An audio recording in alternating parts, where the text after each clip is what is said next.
Hello, my name is Aurora. Welcome to my home planet, Planet Aurora, where I do my broadcasts for YouTube and where I introduce everyone to the Flying Rainbow Lasagna, this shape which I invented. And today I wanted to tell you a little bit more about my personal story because I know I have mentioned before that I am a walk-in and I'd like to tell people a little bit more about what that is. So I am a walk-in to this body. I'm a different consciousness, a different entity that is occupying this physical body than the one that was originally born here on Earth. So yes, in 2001 the original occupant of this body died and their consciousness left. Their ego is at rest, and I, Aurora, this consciousness, came to inhabit this body.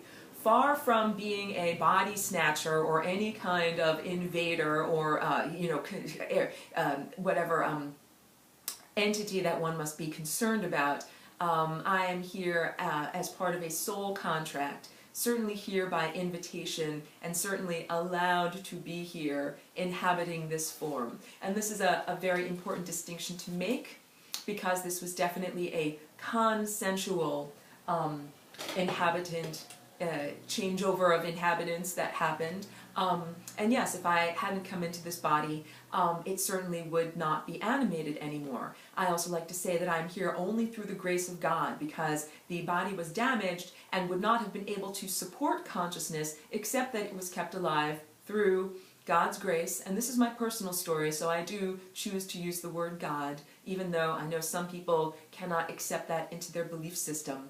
And through creating the Flying Rainbow Lasagna, I was able to enter this dimension.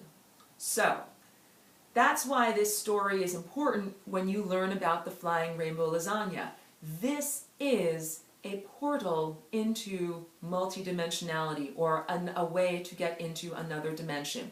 Or, this is the secret of how to die without dying.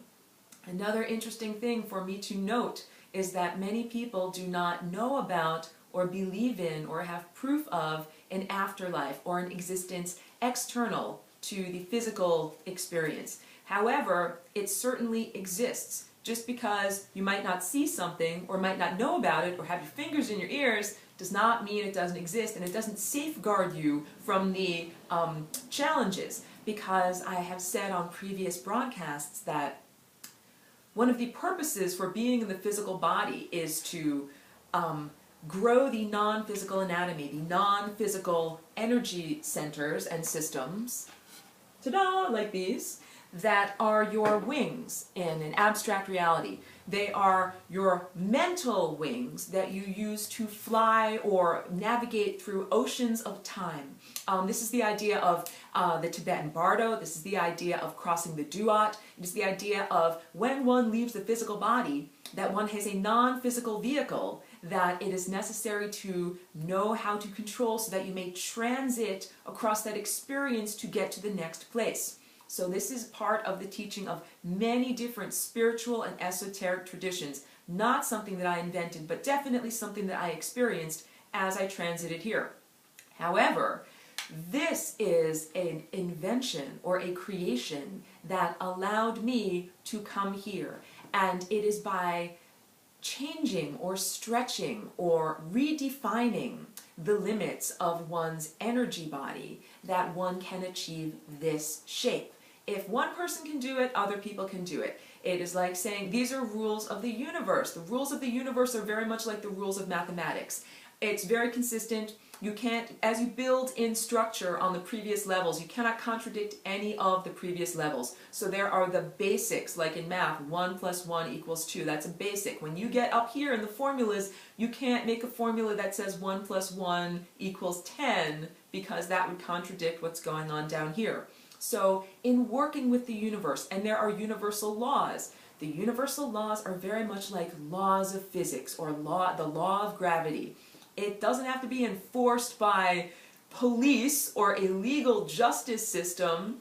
It's more like it is enforced simply by experience. All right, this has also been heavily misinterpreted as the idea of, do what thou wilt and might makes right, and if it can happen, then it will happen, otherwise it wouldn't have been able to happen. But these are really like mental gymnastics in order to wrap your head around something. The truth is that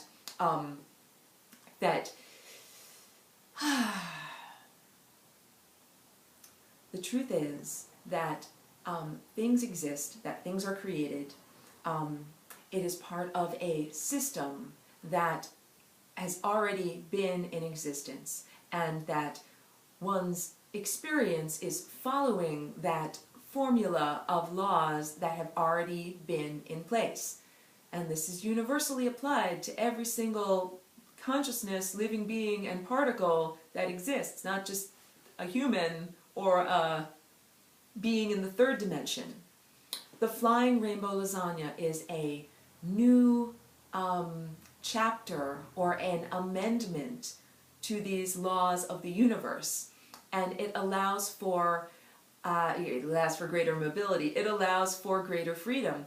It is like saying, well, I can do A and I can do B, and if A is B and B is C, then I can do D. So this would be considered D, okay? It's like a whole logic structure of the universe. And first up is embodying the basics, learning the basics of the shapes of the universe and how they fit together, and what is allowed and what is not allowed. And again, what is allowed is simply what is a structure that holds together. I use this as an example also. The shape of an egg. You know why an egg is shaped like an egg? Because it is the strongest structure in order to protect that gentle little reproductive, stuff coming out of a chicken. It exists because it is the strongest structure. In the universe, the structures, the thought structures, the energy structures that exist are the strongest structures. They are symmetrical and they are shaped in such a way that they have structural integrity. Again, these are just rules of the universe. When you get your chakras on your body in a sense of perfect symmetry, moving in perfect harmony and frictionless bliss, then you will be doing exactly that. You will be encompassing these laws perfectly, and that leads to infinity. As I say, a perpetual motion machine. This is the goal of not only humanity, but is the goal of matter, through consciousness, through consciously inhabiting matter, to raise the vibration of that matter to the place of perfect geometric, I want to say abstraction and infinity, a frictionless system of perfect laser beams that have symmetry and structural integrity. Of course, the physical, human, and organic third-dimensional realm is far from that perfect frictionless system. However, it is the partnership between these two, the rigid, perfect energy abstraction system and the completely plastic moving form of the organic realm, the partnership between those two that makes a systematic and structurally stable energy oscillation that is moving like this and this, that it has that same structure of the rigid abstract energy world, but also some of the movement and some of the possibility for innovation that exists in the physical structure.